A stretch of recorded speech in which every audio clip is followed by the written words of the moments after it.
Hola, ¿cómo están? Yo soy Maitana Aguirre, les doy la bienvenida a este canal. Esta vez les traigo una entrevista con la directora mexicana Sarah Seligman, quien estrena su ópera prima, Coyote Lake, en varias plataformas aquí en México. No se la pierdan. Hola, ¿qué tal? Hola, ¿Cómo estás? muy bien, gracias. ¿Y tú? Bien, gracias. Bueno, pues me presento. Soy Maitane Aguirre, soy escritora y editora de la revista de arte y cultura para jóvenes Nostos y es un honor poder platicar contigo el día de hoy. No, gracias a ti, es un honor que me recibas en tu espacio. Para empezar un poco esta plática sobre tu película Coyote Lake, me gustaría que nos contaras a nuestros lectores un poco qué es Coyote Lake, de qué va y qué representa para ti como directora.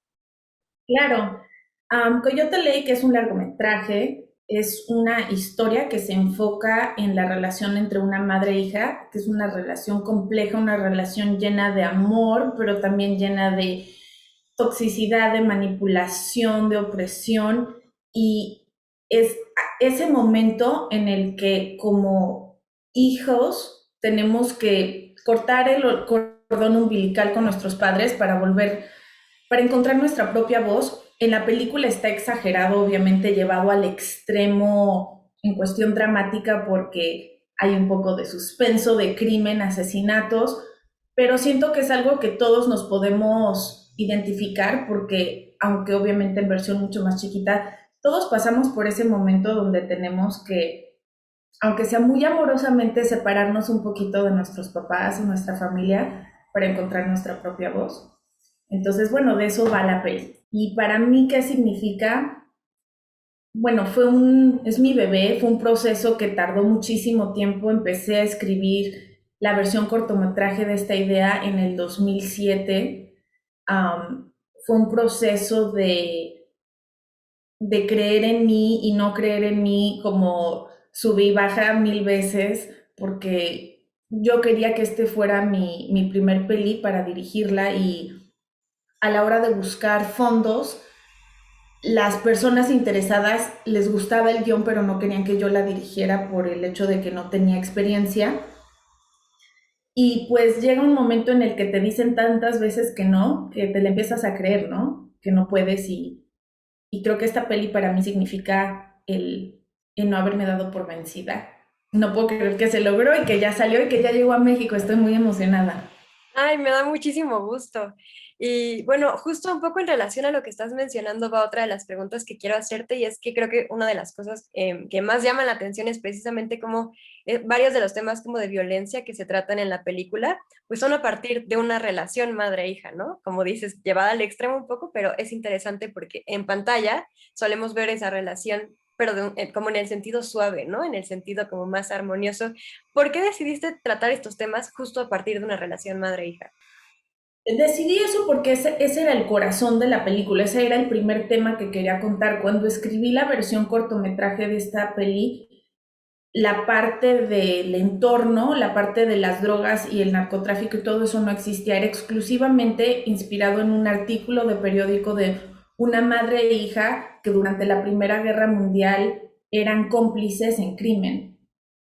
Y bueno, antes de eso, yo sabía que quería contar una historia que tratara de una relación de hijo y padre, madre, hija, algo así, porque a mí me gusta en el fondo contar historias como de cosas muy básicas, muy simples en el sentido de las necesidades humanas. Los humanos somos simples, ¿no?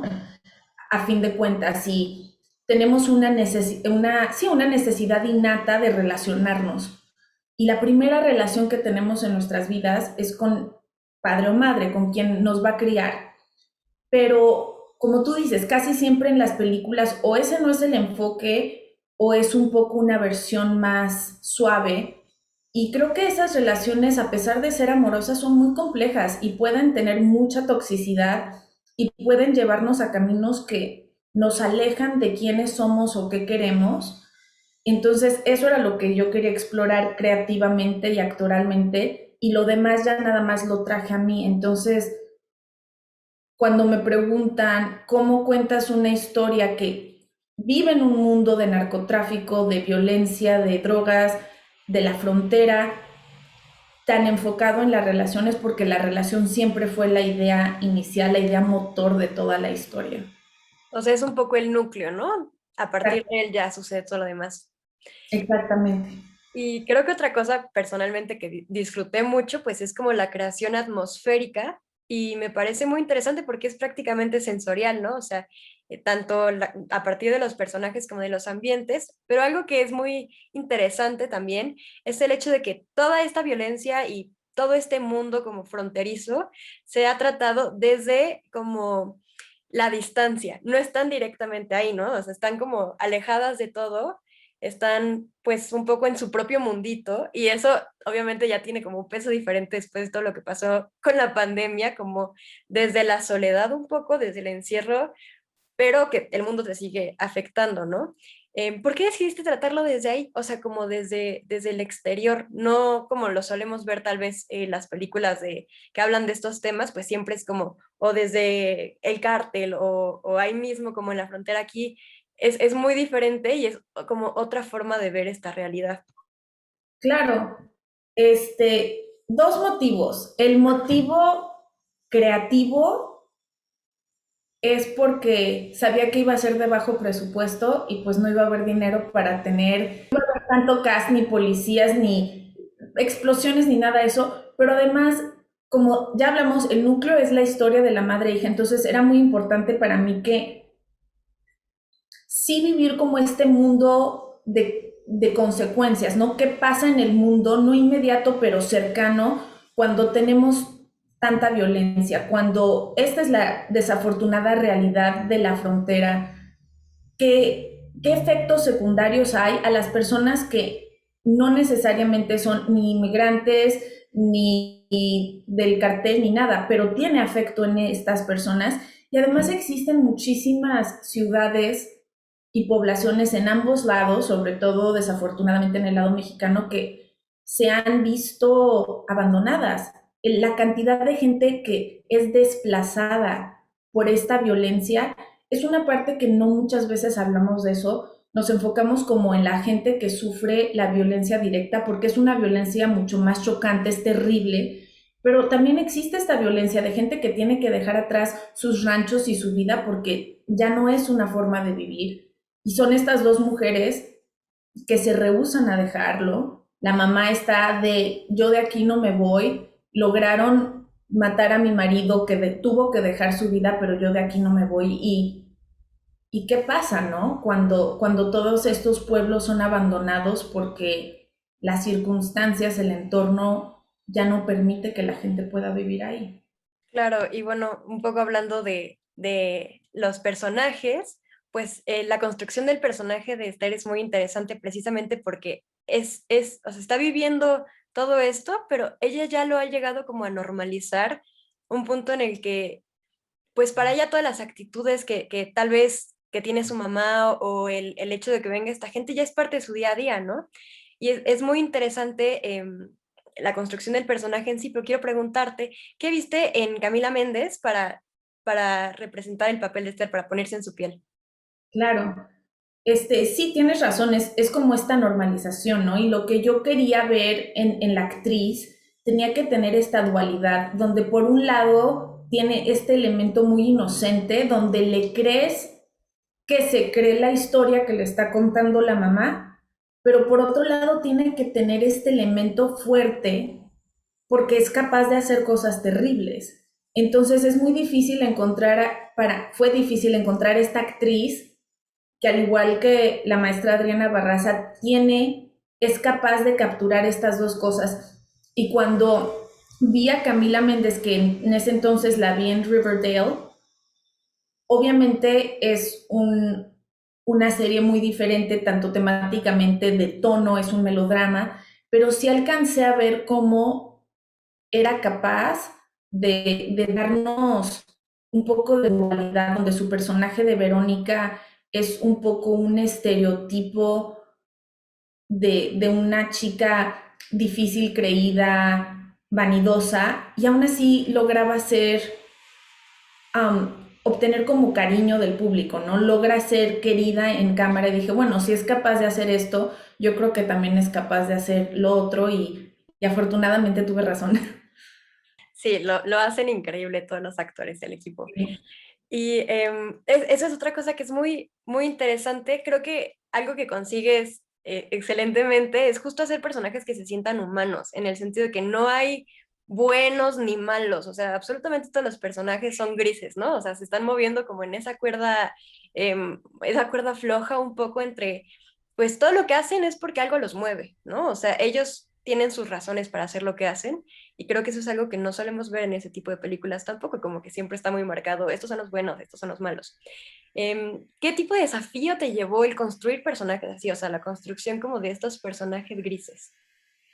Creo que, como tú dices, para mí era muy importante que fueran grises porque en general siempre para cualquier película en este tema es importante porque es un tema que siempre se aborda desde un punto de vista muy extremo y cuando a veces la gente me pregunta por qué haces otra película donde hablamos de narcotráfico y eso sí ya hay tantas, bueno, yo no creo que hay tantas donde nos permitimos que todos los personajes sean humanos, aunque sean muy malos, son humanos con motivaciones, aunque sean equivocadas o no estemos de acuerdo.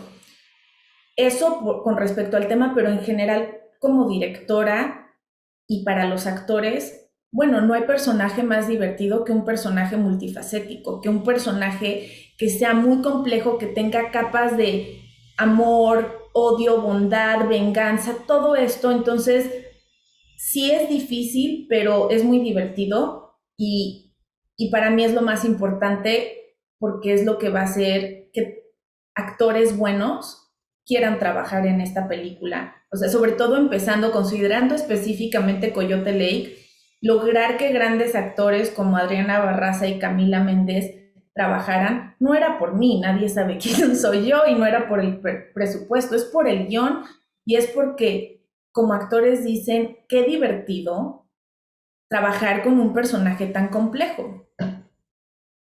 Sí, claro, representa como un desafío, ¿no? Tanto para ti como para ellos, el justamente hacerlos así de complicados.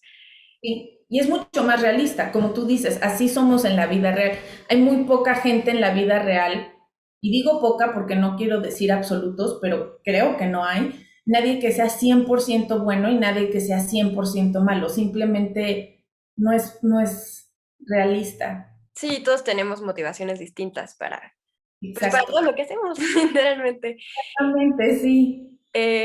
Algo que también quisiera platicar contigo un poco es el cómo llevas la mezcla de culturas, obviamente al estar en la frontera la mexicana y la americana, y cómo vas metiendo pequeños elementos, haz de cuenta, en la dinámica madre-hija es una dinámica pues que se siente muy mexicana, ¿no? Hasta cierto punto, y el cómo se relacionan con otros personajes. Em, Quiero preguntarte, ¿cómo llevas tu propia experiencia, o sea, como mexicana, pero estando allá y, o sea, como los trabajos que has elaborado, para meter como esta mezcla de culturas y que se sienta como, obviamente, la honestidad, sin hacer caricaturas? Gracias, me encanta que haya quedado así.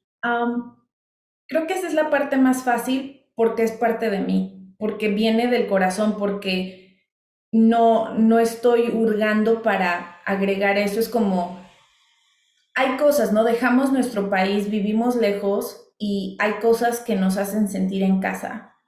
Y esas cosas normalmente en mi caso son la comida y como ciertas cuestiones culturales que yo no sé que son raras, porque para nosotros mexicanos no son raros, pero pues ahora que tengo muchos amigos de diferentes países, a veces comentan cuando llega, por ejemplo, un amigo nuevo al grupo y hago algo, dicen, ah, no, eso es normal para Sara, porque así es, y digo, ah, ¿a poco no es normal? Y después me pongo como a analizar y digo, ah, no, es algo muy mexicano, no es algo que la gente haga. Entonces creo que simplemente darme la oportunidad de dejar que los personajes tengan ese pedacito de mí. Y obviamente no creo que es obviamente un pedacito exclusivo de mí, creo que es ese pedacito de cualquier inmigrante que vive en el extranjero, ese pedacito de México que necesitamos para aguantar la vida, ¿no? Esa quesadilla, esa salsita, ese alguito que nos hace felices. Yo hago que todos mis amigos hagan rosca de los reyes todos los años Y bueno, ya se saben las tradiciones, ya todo el mundo sabe que tamales, cositas así que personas que, bueno, no tienen idea de la cultura mexicana, pues puedes compartir y disfrutar. Muchas cosas de nuestra cultura son de incluir, ¿no? A los demás y es muy lindo eso. Además son guiños justo como dices, identificables, o sea que, no sé, como que está haciendo sopes y dices, ay, se me súper antoja porque sé exactamente cómo vas a ver, ¿no? O el agua de horchata, digo de Jamaica, que aquí tiene un elemento un poco terrorífico, pero se antoja, o sea, sí, son pequeños guiños que cualquier mexicano puede decir, ah, sí, sé perfecto, es como sentirse en casa, un poco. Exactamente, sí, me encanta que los hayas visto y me encanta que hayan quedado de una manera orgánica, porque sí, sí, eso es importante, ¿no? Sí, se siente muy natural, no, no es la típica caricatura de como de lo que es ser un mexicano. Sí, exacto. Y bueno, ya para finalizar, me encantaría preguntarte, ¿qué le dirías tú como directora y como artista a futuros realizadores, realizadoras, que como que a veces tienen justo miedo de que les digan que no, ¿no? O de contar las historias que para ellos son importantes. O sea, ¿qué recomendaciones darías o qué les dirías? Pues les voy a decir que les van a decir que no. Tarde o temprano alguien te va a decir que no.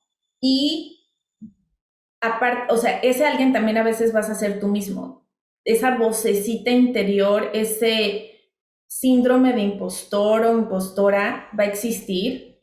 Y creo que ahí lo más importante es que tengo amigos y amigas que trabajan en muchas industrias diferentes y todos lo tenemos. Saber que es normal, saber que es parte del proceso de desafortunado de la vida, ¿no? De no sentirnos adecuados y no dejar que esa vocecita gane, ¿no? Eso es lo más importante, porque en últimas, sobre todo cuando piensas en algo como hacer cine, en realizadores, no somos cirujanos. Si no te sale bien, no pasa nada. No estás poniendo la vida de nadie en riesgo. Entonces, yo todavía a veces me pregunto, ¿qué tengo yo especial? Porque tenemos como esa necesidad de creer que para ser realizadores tenemos que ser especiales.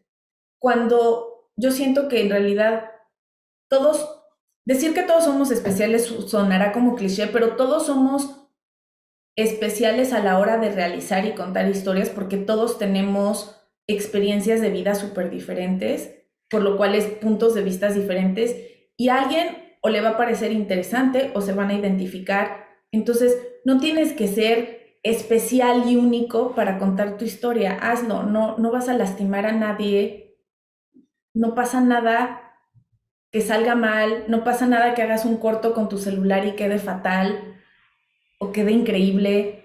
Hazlo, si te gusta y lo disfrutas, no dejes que te digan que no, de verdad, no es como, sí, para mí siempre digo, no voy a ser cirujana. Entonces, no importa si no soy la mejor y si no siempre me sale excelente, porque siempre intento, ¿no? Y ya, y cuando sale, sale lo que es y lo dejas ir y te mueves al siguiente proyecto. Ay, pues muchísimas gracias, de verdad. Te deseo todo el éxito con el lanzamiento ahora aquí en México y con todos los proyectos que vengan a futuro. Muchísimas gracias por platicar conmigo. Ay, no, mil gracias a ti por el espacio y sí, espero que guste mucho en México porque estoy muy, muy emocionada de que por fin llegue a mi país. Ay, seguro sí, seguro le va a ir muy bien. Y no tomen agua de Jamaica durante la peli. El De preferencia. Ay, muchísimas gracias. Que tengas un bonito día. También, muchísimas gracias. Bye. Bye.